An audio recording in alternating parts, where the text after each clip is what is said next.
muy brevemente, vengo de trabajar en educación hace varios años, con foco ahora en lo que es innovación y nuevas tecnologías, y en universidades, y la experiencia de Digital House fue también desde Argentina para Latinoamérica, de generar y crear formación de calidad en nuevas disciplinas digitales. Por eso, por lo que quiero es hoy compartir con ustedes y charlar sobre esto que llamamos pasar de usuarios a creadores, pero que tiene algo que ver con esto de, bueno, en educación siempre está esta tensión entre educar en valores, educar en la tradición, educar en aquello, en aquella currícula, en aquello que creemos que es lo que los estudiantes, los chicos, las generaciones futuras tienen que aprender y que funcionó en el pasado para que sean buenas personas, buenos adultos y que se desempeñen en la vida.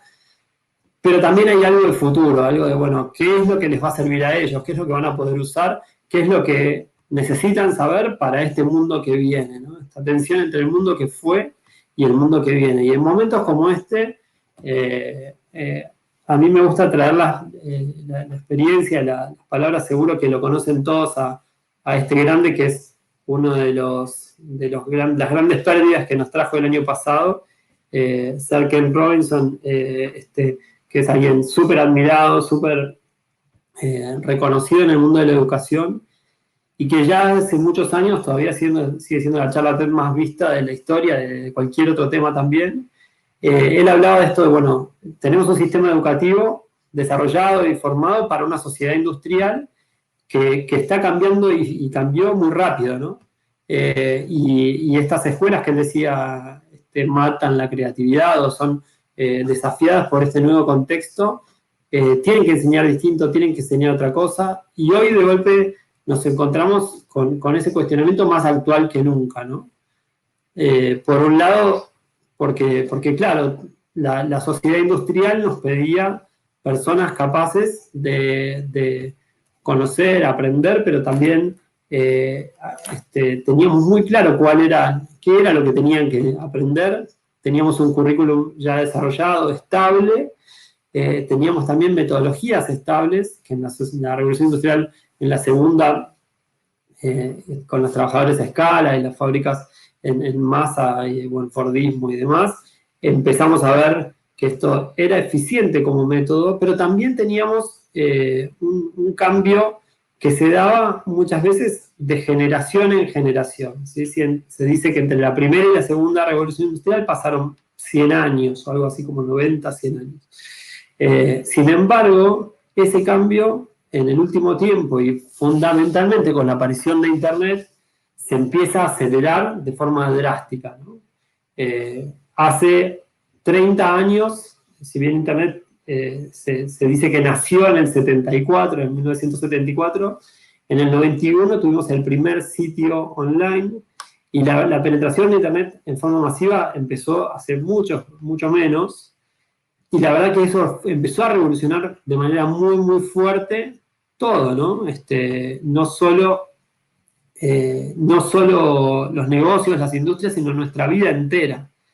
Y esto se dio por varios motivos, pero también lo otro que fue pasando fue, no sé si conocen la ley de Moore, pero es esta ley que postuló este experto en tecnología, que lo que decía era que la capacidad y el número de transistores de los circuitos integrados se iba a hacer cada vez más accesible y también a tener cada vez más poder de procesamiento en forma exponencial, y eso también la hacía de acceso más barato y más para todo el mundo, o más democrático que lo que teníamos hace muchos años cuando empezaron las primeras computadoras.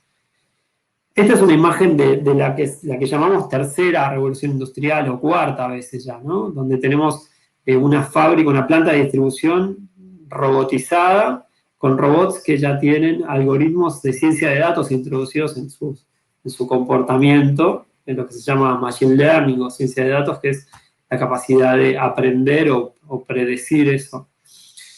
Pero si volvemos otra vez a educación, y perdón que me estoy metiendo en algo como un contexto un poco amplio, Pero volviendo un poco a educación, yo creo que uno de los grandes mitos que encontramos cuando hablamos de estos temas de tecnología fue el de los nativos digitales, ¿no? Mark Prensky lo postuló hace unos años y fue un lugar común que todos repetimos, esto de que los chicos nacieron con las pantallas. Vos te subís a un taxi o hablás con alguien en un negocio, en un comercio y te dice, no, mi hijo es un genio con la tecnología, sabe todo, ya lo aprende fácil. Y ahí quiero hacer una diferencia grande, ¿no? Entre lo que es ser nativo o ser un usuario nativo de tecnología, aprender a usar aplicaciones, aprender a jugar, a configurar un teléfono nuevo, que a veces hasta a los adultos nos puede costar, y el otro que es pasar de ser usuarios a los que puedan crear o estar del otro lado de ese algoritmo, ¿no? Esta imagen es un poco un chiste, pero es un poco también esto mismo reflejado de otra manera, ¿no? De golpe, no solo los chicos, sino todos estamos hoy atrapados o conectados muchas horas y mucho tiempo a las pantallas, que se ha demostrado también que muchas veces son difíciles de dejar, incluso pueden ser adictivas algunas aplicaciones. Y en el otro extremo tenemos lo que se llama máquinas que aprenden, que es un poco una metáfora, una forma de hablar, de decir esto de, bueno, tenemos máquinas que no solo son robots, son software, son procesadores o programas de software que lo que pueden hacer es ir ganando y aprendiendo, entre comillas, de la experiencia de otras cosas, ¿no? Entonces, yendo ya al contexto actual y lo que nos pasó en 2020, y esta es una imagen de lo que decían las empresas con respecto a esto, ¿no? A lo que era la transformación digital, encontramos que todos estábamos muy esperando y pensando que de hecho me decía hace poco un experto en educación, muchas universidades, muchas escuelas decían, bueno, la tecnología o algo de tecnología es algo nice to have, lindo de tener, algo que estaría bueno tener, una plataforma, algunas clases, pero no es algo necesario, no es algo fundamental. Podemos seguir haciendo lo que hacemos de la misma manera que lo hacíamos antes. Y así como hablábamos de educar para el mundo que fue, o la tensión entre pasado y futuro de educación, también encontramos esto de que durante mucho tiempo, durante muchos años y en muchos segmentos, nuestra vida estuvo atravesada por la tecnología y empezamos a tener cada vez más contacto con tecnología, ¿no? Contacto con nuestras familias, nuestra vida privada, también cómo compramos, cómo hablamos, cómo nos conectamos. Y sin embargo, esa tecnología no entraba a las aulas, no dejamos entrar a las aulas, un poco por miedo, un poco por resistencia, un poco por continuar como estábamos. Y sin embargo, de un día para el otro, esas paredes, esos edificios quedaron vacíos y tuvimos que estar en nuestras casas a nivel global, conectados y buscando de qué manera llegar a conectarnos a través de la tecnología muchas veces, ¿no? Entonces, esa misma tecnología que no dejábamos entrar, de golpe fue el único canal que tuvimos y que fue un gran diferencial con respecto a las pandemias históricas anteriores, que pudimos con mucho esfuerzo dar cierta continuidad a nuestra labor de enseñar y tener ese contacto, como decía recién Mara, de manera hermosa con nuestros alumnos y ese vínculo, dejarlo vivo, mantenerlo vivo, ¿no? Algunos van diciendo comentarios con respecto a lo que decíamos recién, ¿no? Los chicos conocen, dice Soledad García Elos, conocen, usan la tecnología, pero no saben cómo funciona. O Heidi dice, ese mito es real, incluso tenemos el paradigma de que los jóvenes sí o sí saben todo, y ahí la necesidad de orientación y exploración.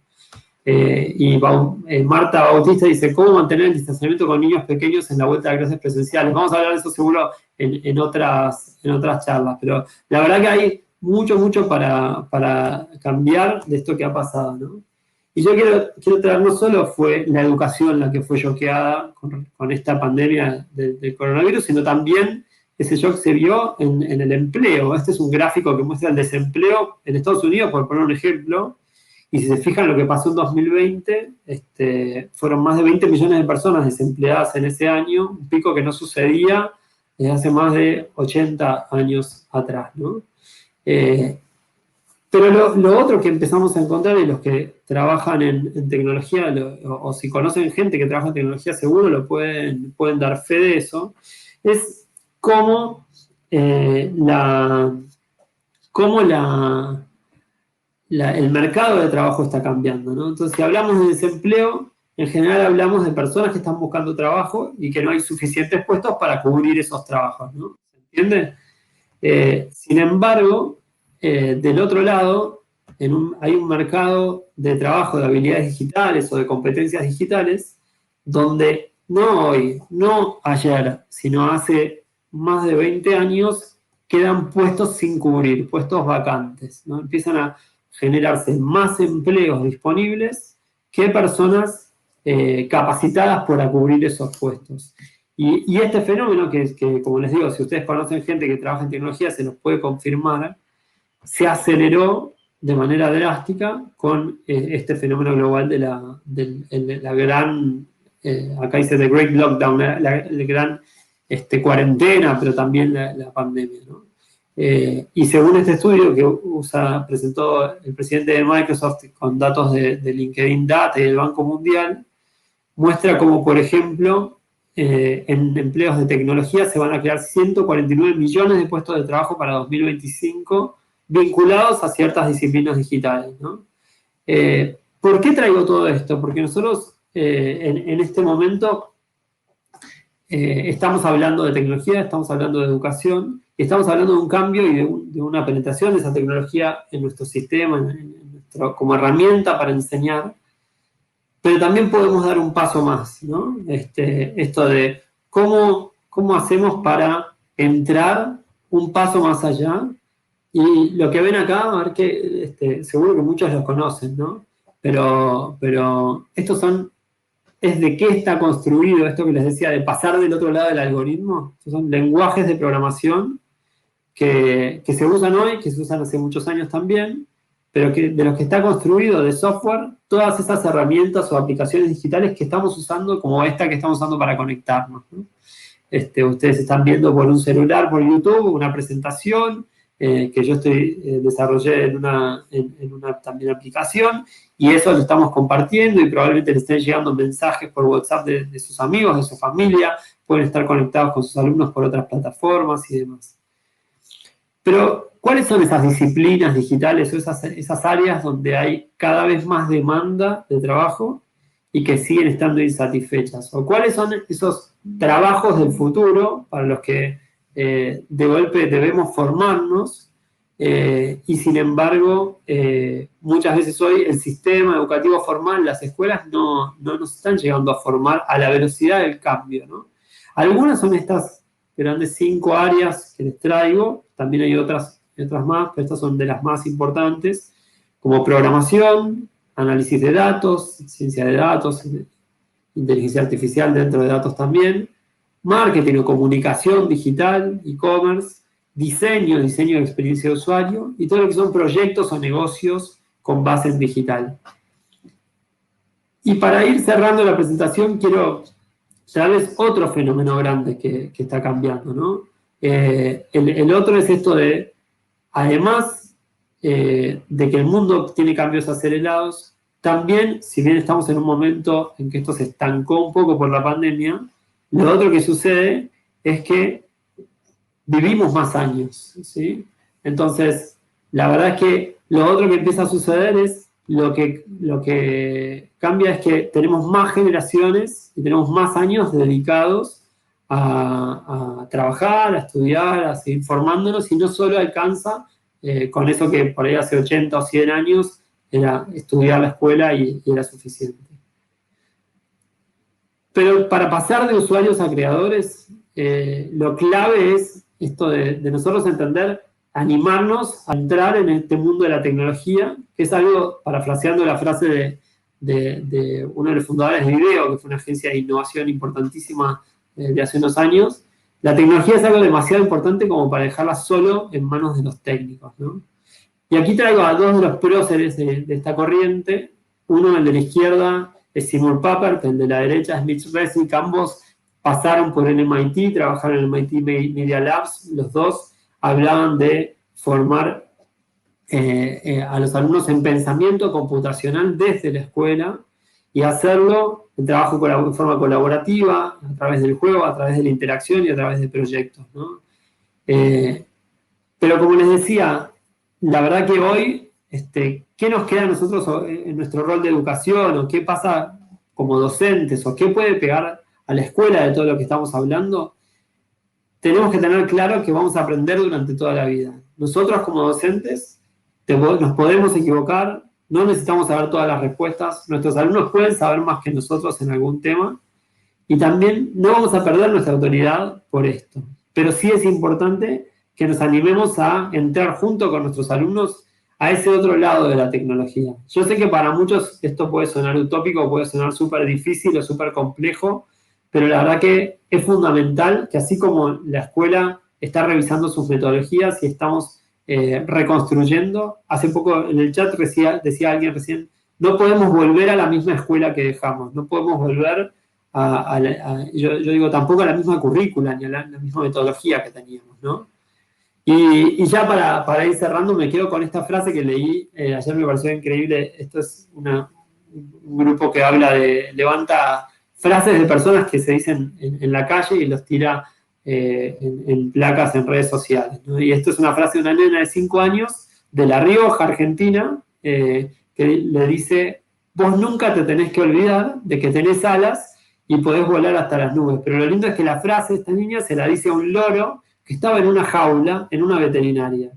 Perdón la metáfora, pero me hizo mucho pensar en esto de no olvidarnos que nosotros también tenemos alas, que podemos volar y que podemos llegar hasta las nubes y que podemos aprender cosas nuevas, como decía recién Mara, que recuperemos el placer de aprender, ¿no?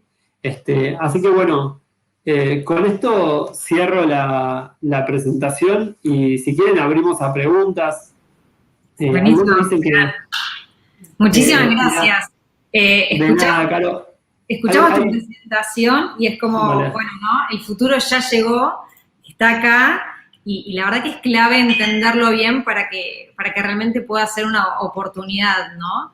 Y poder ser creativos y que co-crearlo juntos y hacer como la nenita de la placa de recién, ¿no? De no olvidarse de tener alas y justamente volar hacia el cielo con este tipo de cosas también. Que sea una oportunidad y no un problema, algo que nos dé miedo, como decía Mara. Y hay varias preguntas que tenemos acá en la audiencia, que te voy a leer. La primera es de Melina Arbeleche y te dice, ¿cómo modificarías el sistema de educación para ser creadores, con docentes formados hace 20 años o más, reticentes al uso de las tecnologías en sus métodos? Es una pregunta, si tuviera la respuesta. Bueno, es desafiante, genera un poco. Me gusta, me gusta partir de que se puede, ¿no? Y de que se puede, a veces no es cambiando el sistema entero de punta a punta, de un día para el otro, que es bastante complejo, sino empezar por transformar en pilotos, en espacios que después ganen escala. Nosotros venimos trabajando en eso hace tiempo, desde Digital House, y conozco muchas experiencias súper positivas, pero la verdad que creo que tiene que haber un cambio curricular, creo que tiene que haber un cambio en la metodología de enseñanza, y creo que sí es claro que no podemos seguir enseñando como antes, ni enseñando lo que enseñábamos antes. Eso sí. Totalmente. Y te voy a acercar también otra pregunta de Natalia, que dice, de la enseñanza, o sea, teniendo en cuenta la enseñanza a nivel inicial, ¿sí? ¿Cómo hacemos para entrelazar la alfabetización inicial con la alfabetización digital? También, es otra pregunta muy fácil. No, a ver, ahí yo creo que hay algo en inicial, o sea, nosotros trabajamos en lo que es alfabetización digital desde una perspectiva también del uso crítico de la tecnología, ¿no?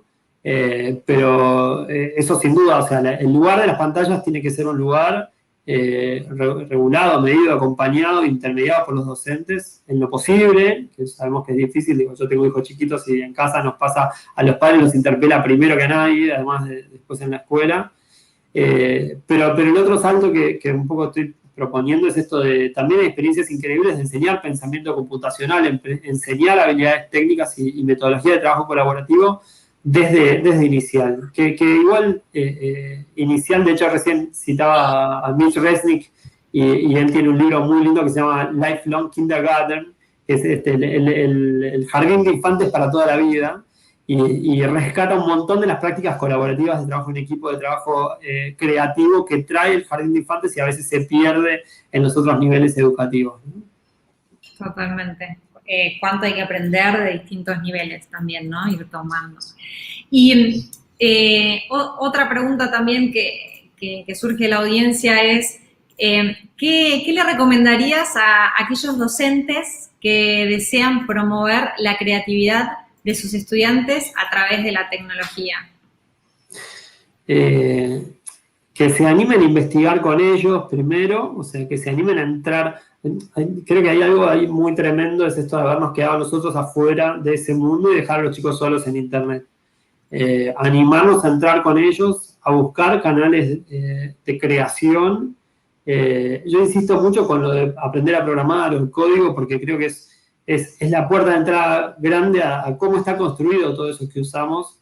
Y se habla muchísimo hoy de estos algoritmos que determinan un montón de cosas de las que vemos, consumimos, imágenes, publicidades, con quién nos conectamos. Bueno, entrar del otro lado de ese algoritmo o entender de qué está hecho y poder construir vos tu propia aplicación o construir vos tu propio sitio, empieza a ser algo que podemos hacer y que muchas veces los adultos nos da un miedo bárbaro, no nos animamos a entrar ahí, ¿no? Entonces, si entramos en ese terreno, después lo que sí ocurre es algo medio mágico, que es, se cae una barrera muy grande y nosotros lo hacemos con docentes de muchas disciplinas distintas que les enseñamos esto y lo comparten, pero en general ocurre que se cae una barrera, una distancia con los alumnos, con los estudiantes, y que eso les permite enseñar mejor a veces su propia disciplina, sus otras materias, ¿no? Totalmente. Es increíble cuando se caen esas barreras que vos contás, son muy importantes derribarlas, porque para innovar hay que derribarlas y para animarse a innovar hay que generar esos ambientes basados en la confianza, en donde uno se permite a sí mismo y también a los demás a equivocarse, a animarse, a crear, a ver las cosas de una manera distinta, y cuando ocurre eso se derriban esas maneras y como vos decís, hasta ellos mismos van enseñando de manera distinta, cosas que vienen enseñando hace un montón de tiempo, pero con más profundidad, más enriquecido, con mayor creatividad, así que es clave lo de derribar las barreras que estás mencionando. Sí, después aprender del error, aprender o sea, la verdad que hoy las grandes empresas de tecnología se la pasan probando, testeando y midiendo, y con metodología ágil o de design thinking, al final lo que terminamos haciendo es intentando generar soluciones para cosas que no están resueltas, que nadie sabe cómo se van a hacer. Entonces, si nosotros penamos el error en el aula o castigamos el error entre nuestros estudiantes, lo que generamos al final son personas que son súper conservadoras, que no se animan a equivocarse nunca. Y es muy difícil aprender de esa manera, para el deporte, para la música, para el arte y mucho más también para estas disciplinas. Totalmente. El error es clave para aprender y es importante ir desarrollando esa tolerancia al error y a la frustración. En algunas culturas como Japón se considera que a veces cuando se encuentra un error es un tesoro, porque es lo que te permite poder entender, bueno, qué tenés que cambiar, dónde podés mejorar. Y eso lo ves cuando encontrás los errores, ¿no? Entonces, encontrar los errores te permite seguir aprendiendo, te permite seguir avanzando. Así que, bueno, Fran, espectacular, muy linda charla. Como siempre, un gusto charlar y hablar con vos.